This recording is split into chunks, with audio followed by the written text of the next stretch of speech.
Cadenas sur une grille protégeant la statue de Philippe de Haute-Cloque, plus célèbre sous le nom de Général Leclerc. Un cadenas sur une grille protégeant la statue de Philippe de Haute-Cloque, plus célèbre sous le nom de Général Leclerc.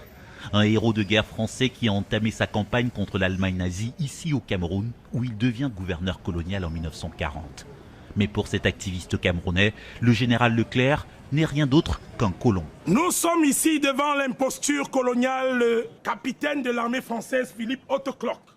Depuis 2003, André Blaise et Sama cherchent à déboulonner cette statue érigée en 1948 au centre de Douala.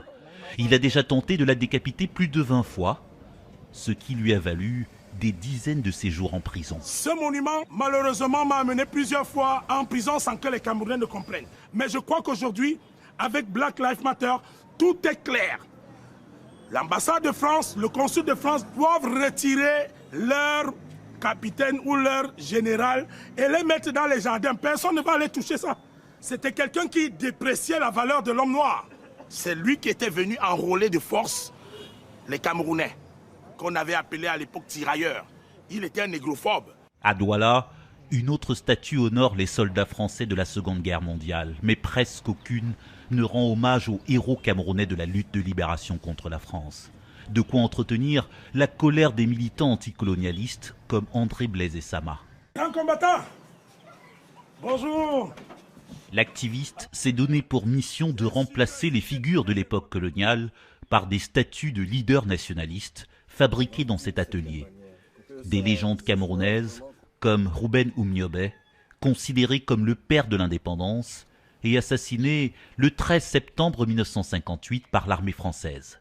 La date du 13 est en train d'approcher. Remplacer le général Leclerc par Oumniobé, le rêve de ce militant africaniste qui assure mener ce combat pour que l'Afrique se réapproprie son histoire. Il faut rebaptiser les espaces publics africains par de non africains. Ce n'est pas une affaire de sentiments anti-français, c'est une question de souveraineté.